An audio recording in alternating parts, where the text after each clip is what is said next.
My name is Ginny McGee, and I'm an instructional designer in the e-learning division at Camden County College. And we're going to talk today about how you can save your storage space in your course by storing your files externally, at least some of them, mainly video files, maybe image files that are taking up a lot of space. So this webinar isn't going to be extremely long, but we do have an agenda here today. So we're going to look first kind of at how file storage works in Canvas. So just kind of how different files are stored and where they're stored. We're going to take a look at Vimeo, which is an external video hosting site, and YouTube, which of course everyone has heard of.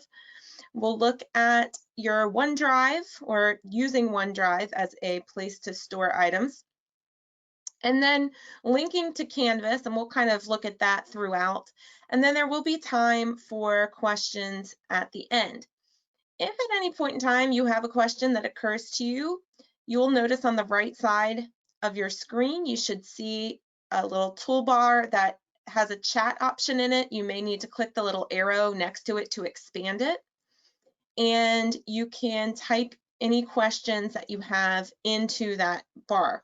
Now, the way this is set up, it's a little difficult to monitor while I'm speaking and presenting, so I will stop periodically just to kind of check the question area. So it might take a couple minutes after you pose your question for me to get to it, but I definitely will check it periodically throughout. So in Canvas, as I am sure you have probably already experienced, you are able to, of course, upload files directly into your course. And I'm just going to click on an example course here. So in my Files tab, I can upload files to my course files, and you can see that everyone has about 1.6 gigs of file space. Obviously, things like Word documents and PDFs don't usually take up so much space. Once you start uploading things like videos and even images, audio files, those types of things, then you can start using up your space. And of course, videos are the biggest space hog as far as storage goes. I want to point out one other thing about files here. So you actually have, if you click on your account button, if you click on your files here in your account menu, this is going to take you to your what's called My Files. So My Files are files that are not associated with any specific course. So if you've got just files that you have uploaded, sometimes I use this if I'm switching back and forth from my laptop at home to my remote desktop, I'll store something here in My Files as a way just to kind of be able to upload it quickly. But these are not associated with any particular course. The reason I point this out is because My Files have about 50 megs of space in them. So you don't have a ton of space in your My Files, and I'm calling it My Files, that's what Canvas calls it. You have much more space in each course. So I don't recommend using My Files as a main storage area because it will fill up very quickly. So I just want to point this out because it's something that has come up a couple of times with instructors, and I'm not going to belabor the point, but just to show you quickly, if you are inserting an image into an assignment or a page, I'm just going to click on a random item here and click edit. Let's say I have an image that I want to store or I want to show my students, and I'm putting it into this page here. I would do that by clicking on this embed image button. And then to upload an image, I need to click on Canvas, this Canvas tab at the top. Now, if it's a file that I don't already have uploaded into my course, you can upload into two different places. So you could upload it into your course files or into your My Files. And I have had instructors that, not realizing there was a difference or knowing what that was, upload them into my files, all their images for all their exams, and that filled up quickly, and we cannot increase your storage space. So I recommend always click on course files and then click upload your file of whatever type it is, because again, you've got 1.5 gigs for each course that you have. One other thing to note, when you copy a course over, so for the spring, you'll get your blank course shells, you'll copy your course over into that blank shell. Let's say you have 1.4 gigs, that course that you finished at the end of this semester is now using up 1.4 gigs of storage space. When you copy that over for the spring, you basically have a blank slate. So you're not starting off with that new spring course already being almost full. And that's because Canvas will share files among courses. So even though I may be accessing files through this course, if they were originally created in another course, they're actually going to still be stored there, if that makes sense. So that's another reason why we want to use our course files, because if you're replicating a course, you're basically starting over, not using any storage space at the beginning of the semester. So, and this is, I will say that Canvas's storage, the way that works, is a little confusing. I've had to do a lot of research to try to kind of get to the bottom of what counts for your storage space, what doesn't, and so on. Another thing to point out that does not actually seem to count against your personal storage space is using this record and upload media tool. Now, obviously it's getting stored somewhere, and apparently it is getting, I guess, somewhere counting against the college's quota somewhere. But this is not, if you use this to record yourself speaking in a video, that is also not counting against your storage quota. I don't recommend using this for really long videos, because I've had reports of sometimes they take forever to process and then never actually do, and then you've wasted a long time talking and it doesn't actually turn into anything. But for maybe 5, 10, even 15-minute sort of introduction or review, something like that, this is a good tool to use. Okay, so I do have a question about the files. So this is a very good question. So it says, when you have 2 sections, do you have to upload the same file to both sections? So you can share files among sections. So no, the answer is you don't need to do that. So what you can do is you'll come to your files, and this is another way to kind of save some space. If you click on your Files tab in any of your courses, and come down to the bottom right and click on All My Files. This is going to pull up a list. First of all, these are your My Files, like I showed you, you would access in your account. But you can actually pull up any of your courses that you would like. So let's say I've got something in this course that I want to share with another course. I'll click on the name of the course, and all of my files for this course will come up. And let's say I want to share my syllabus from this course to another. All I need to do is find that course over here on the left-hand side, so that I know which course, find the course that I want to put it in. And then I can just drag and drop that item in there. You'll notice it does not get removed from the original course that it was in. It's still in this McGee practice course, but now a copy of it has been put into the test course, which is right here. So that's a really good question. So that's one way that Canvas helps to preserve file space, is by not creating duplicate copies of things. It's actually just sharing files among multiple courses. So if anyone else has any other questions about just how file storage works in Canvas, go ahead and type that into the chat question area, and I'll be happy to answer those for you.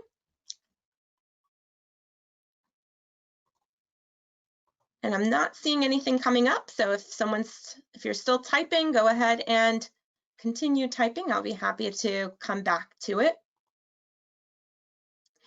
All right, so back to Vimeo. So as I was sort of saying before, I was very excited at first about Vimeo as an alternative to using YouTube. Vimeo is sort of like a YouTube site, except for, so it's video hosting, but it's not as commercialized. So there's not ads. There are more privacy options. So a lot of people like that. With YouTube, you have to have a Gmail account, which is probably not a big deal. A lot of people have Gmail accounts, but sometimes if someone is trying to create an account, then they have to first create a Gmail account. That puts them off a little bit. And there is not, if you don't have a verified Gmail account with YouTube, you'll have that 15-minute time limit. We'll talk a little more about that. So I put that as pros, and I was really excited. I created a Vimeo account. Then I realized the cons.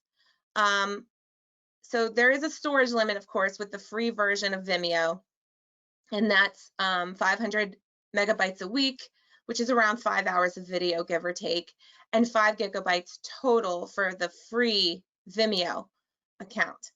But the big thing that kind of took the wind out of my sails here is the no automatic captions, and that is a huge plus for YouTube that we'll talk about, because if you are uploading a Zoom recording or something like that and you're trying to put it into your course, it really needs to be captioned so that the college is compliant with ADA regulations. And so far, no one has really has competition with YouTube. YouTube is so huge they can provide that free captioning. Whereas with Vimeo, you would have to provide your own captions and upload them.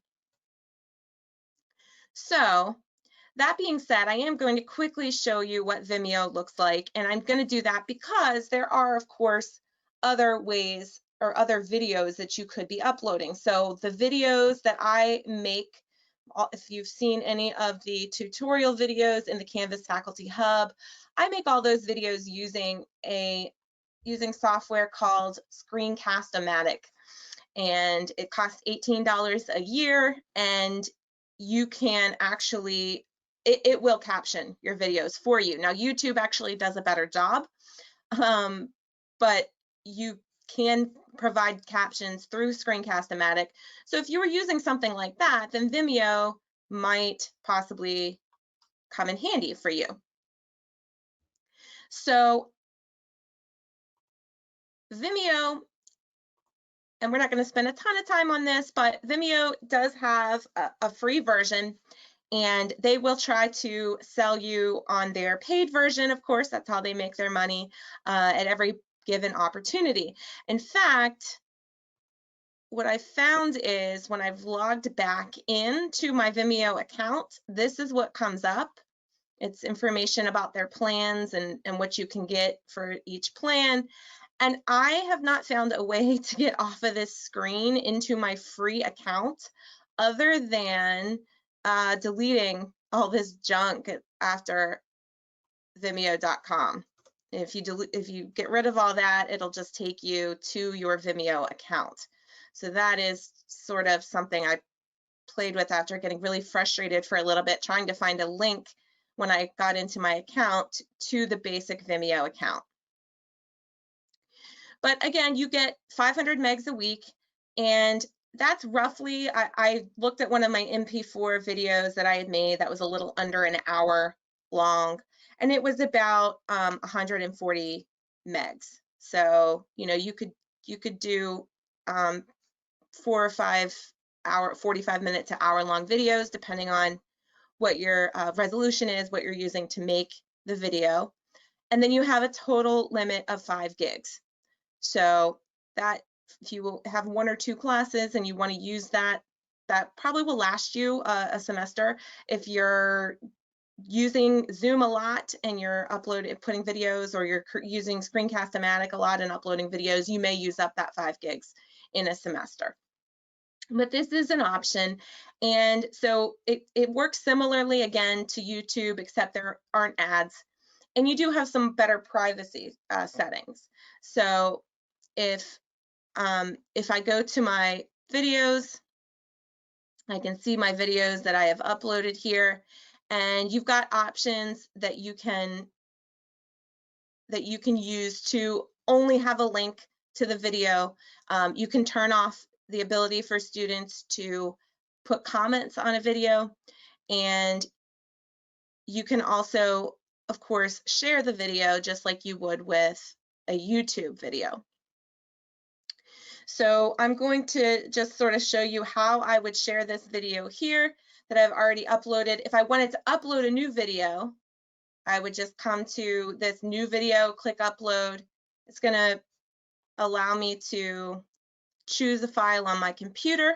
And again, here are my privacy links. So of course, if you upgrade, you get more, but you can say anyone can see it, which would be making it public. Only you can see it. Only people I follow or only people I choose. So if you say only people you choose, you can enter a video username. You can also send them a link, and it will not make this a searchable video within Vimeo. So if there's any questions about Vimeo, again, I was really excited about this until I realized the limitations of not providing automatic captions, and I almost took it out of the presentation, and then I thought, well, there may be people that are using something like Screencast-O-Matic to create their own captions. So if that's the case, then Vimeo could be another option. Okay, let's go ahead and get back to the PowerPoint for just a second. So we are now going to talk about YouTube, and I'm sure that all of you are familiar with YouTube in some capacity or another, either as a host, someone who's hosting videos, or just accessing videos. So there's not the storage limit that you have with Vimeo, and it's free. There is, of course, a premium version or something like that, but the limitations that you have aren't really that big. So I haven't come across anything that is really limited or affected what I was trying to do through the YouTube limitations. And then again, the biggie that makes me love YouTube so much is that it automatically captions, I guess I should say subtitles. It automatically subtitles everything that you upload. Okay, so I do have a question, and I'm actually glad you asked this. So when I'm saying captions, I kind of am using captioning and subtitles interchangeably. And really, I guess closed captioning also includes, like, if for TV, it would say something like baby crying or door slamming or something like that. But for educational videos, subtitles and captions are pretty much the same. So it's just providing text that accompanies the audio so that if there is someone who is hearing impaired, they can also read along and benefit from whatever it is, the video or the lecture, whatever it is you're sharing, they can also read along with it as well. So yes, I probably should have defined that a little better to start with. But it's just a super important aspect, especially with educational videos, because you never know with students now, you're not meeting a lot of your students in person, and so you may not know if they have some type of disability, if they're not disclosing it. And if they do disclose it, then of course you definitely have to make sure that you are following their accommodations. But it really comes in handy also for people who maybe English is not their first language, to be able to kind of read along while they're watching the video as well. So this is just such a huge one that I think it really makes YouTube hard to beat. So there are some cons. So the ads are there. You'll have an ad possibly before it pops up. Although with your videos, there probably aren't going to be too many ads that come up automatically, because those are generated when someone has a lot of views on a video. But there may be an ad that pops up afterward, or it takes them to a different video. And then again, this whole Gmail account needed thing, which really, I think it's probably a good thing for everybody to have a Gmail account, only because so many different systems use Gmail.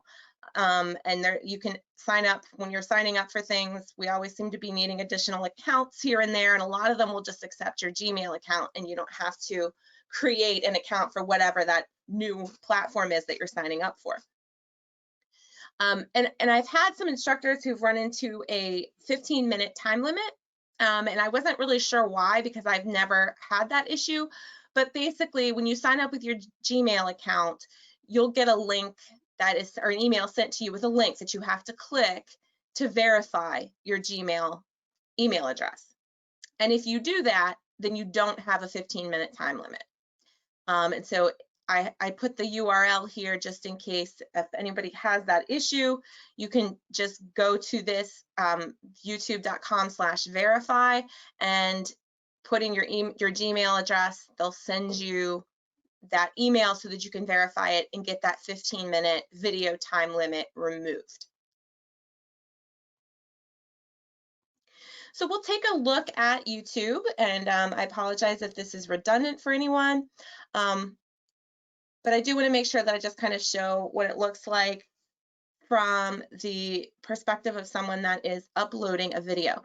So as I mentioned, we have a distance learning YouTube channel, and this is where we store all of our videos. Every single video that you see in the Canvas Faculty Hub is actually uploaded to video or to YouTube first, and then it's linked to a page in Canvas. And another benefit of this is the limit for video uploads. I think it's like 12 hours. You could upload a 12-hour long video. God help everyone, your students, if they have to sit and watch a 12-hour video. But this is not really a limitation, because there's not really too many videos anybody would watch that are that long. Whereas with Canvas, you do have a time limit, or you do have a file size limit. So if you were trying to just upload something directly, it may not even ever finish processing. So this is another benefit if you do have a video that's a little longer. So I'm going to go ahead, and once I'm logged into my account, now again, if you have not ever created a Google account before, there are actually directions in the Canvas Faculty Hub on how to do that. So you can go there and find it's easy. You just sign up, and again, you just sign up using your Gmail account, and it takes you directly to YouTube. So I can add a video just by clicking on this little icon here, the little video camera, I guess, with the plus sign, and click upload video. And that is going to take me to a page where I can select a file. So let's say that I have just finished a Zoom lecture and I need to make that available for my students who were not able to get logged in while that Zoom lecture was going on. I can select my files, and I think I've got, actually, I believe it's in my documents. And if you're ever trying to find your Zoom, I know the first time I had to just search my whole computer to find where Zoom was putting things. There is a setting in Zoom, if you click on your settings, that will allow you to choose every time you create a video, will allow you to choose where you want it to save. So I am going to just use this video. You'll notice when you click on your Zoom video folders, if you haven't had to look at this already, you're going to see each time you download a Zoom recording, there's going to be 3 different files created.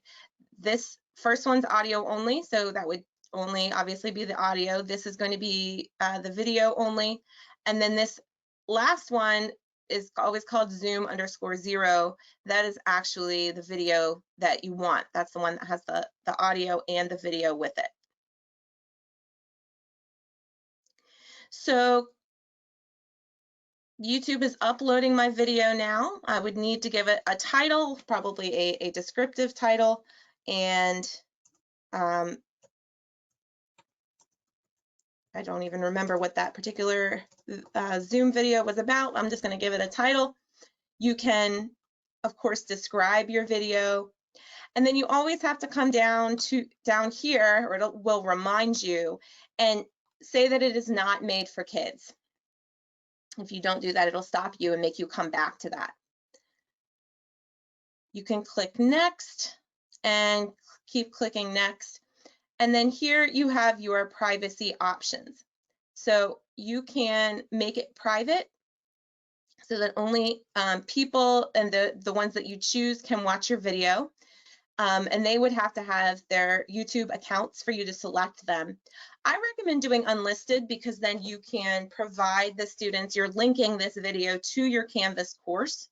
So basically, it's not going to be searchable. So no one is really going to stumble across this video. If you're concerned about it, I make all of ours public.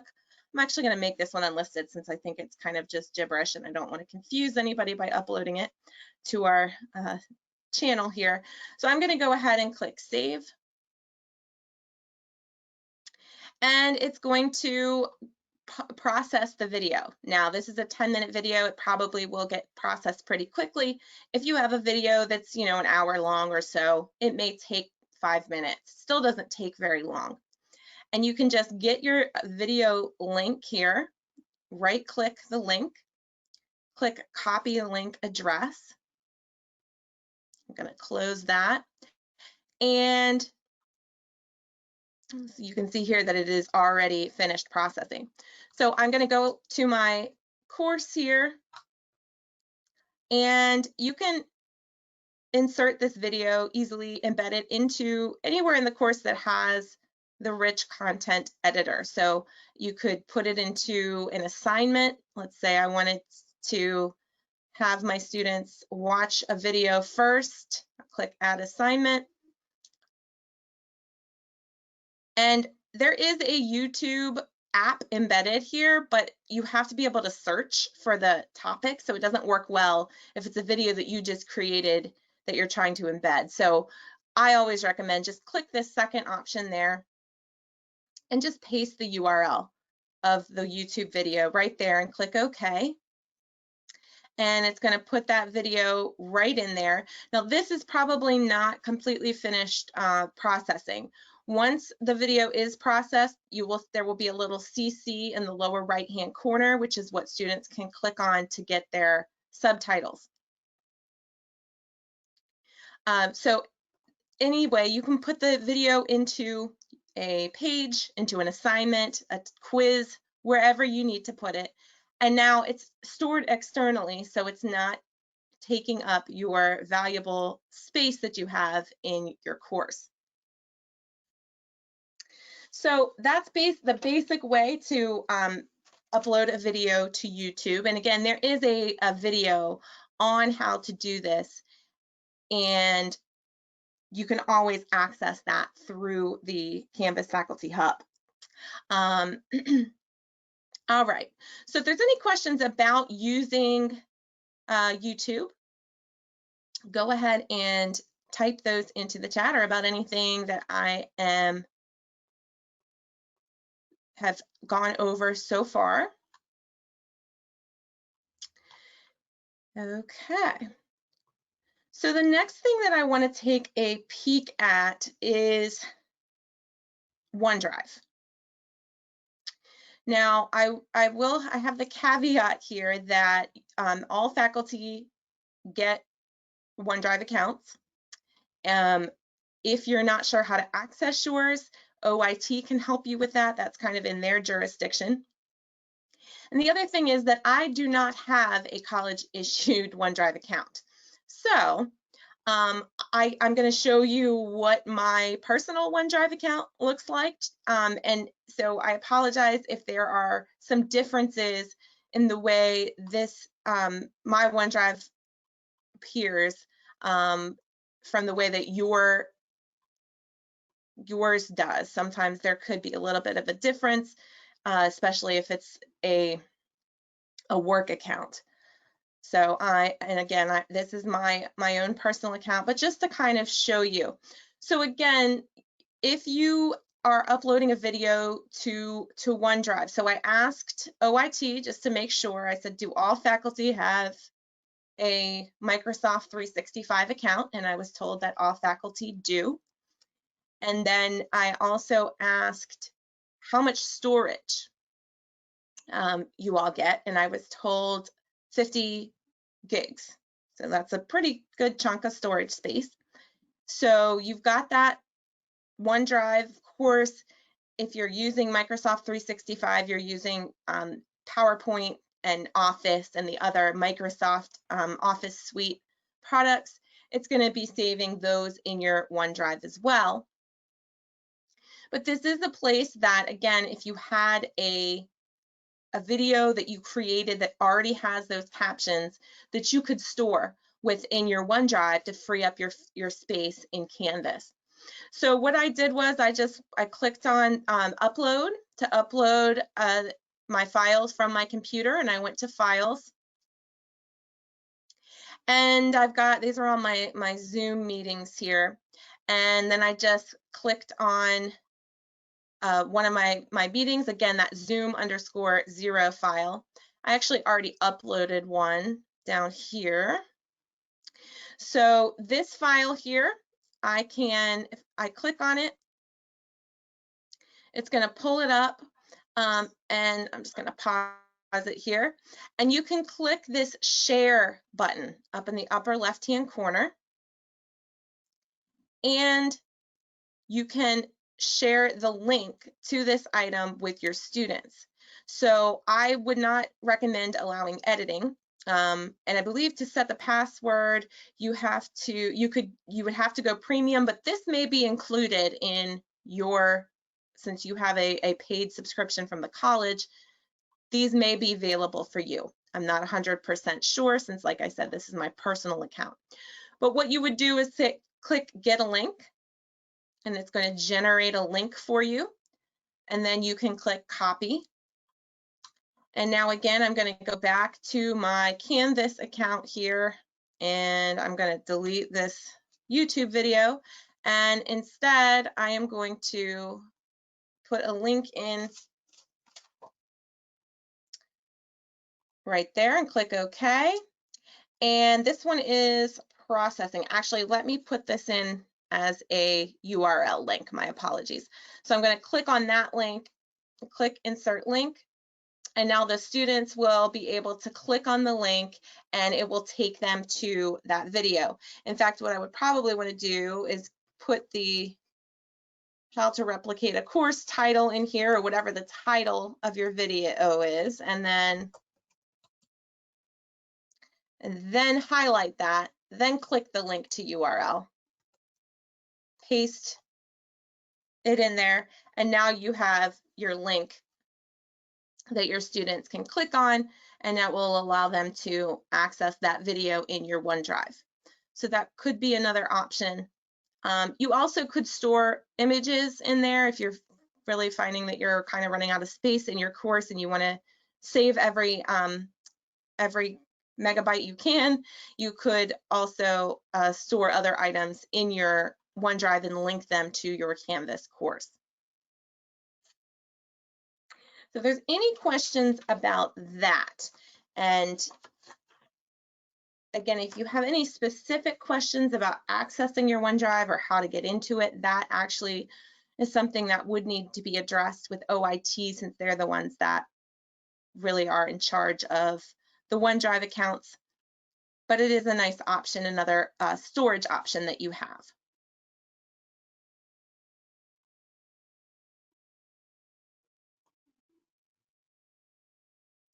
Okay, so the nice thing, again, in Canvas, I do recommend always linking your videos to a Canvas page, or if you needed to with an item like that OneDrive link, I also could add that directly to a module. So anytime you have a link, you can put that in a module directly, either, again, through a page like I just did, or an assignment, or I can just come to a module and click the plus sign. And in my drop-down menu, I could say add external URL, and then put the URL in here, give it a name. So just so my students know what it is, I can have it load in a new tab, and then that will add it right into my module for my students to view.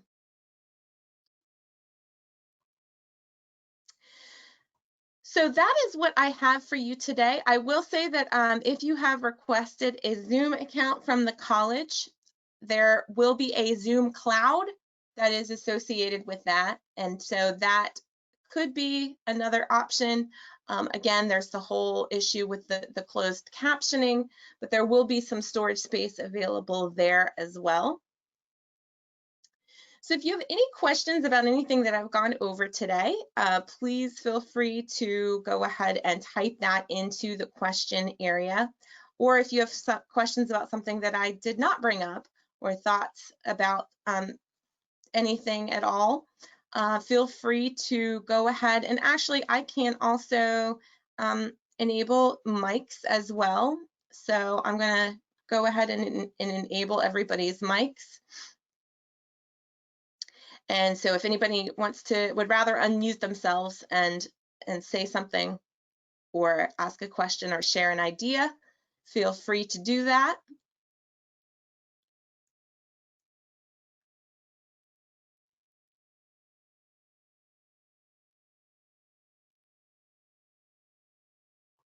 And if no one has any questions or anything to add, I do want to say thank you so much for joining me this afternoon. This video, this webinar will be recorded and it will be available in the Canvas Faculty Hub. If you are not part of the Canvas Faculty Hub, please send me an email and let me know, and I will be happy to add you to the Canvas Faculty Hub. But this is where we've got all of our resources. This is where you will find under recorded webinars. This is where you'll find recordings of all the webinars that we have been doing this fall. I'm a little behind. I have a few of them that I need to get caught up with, but they will be there. Okay. All right. So I'm not seeing any questions coming through. Thank you so much again for joining me, and I do wish you the best, and everybody please stay safe and healthy out there.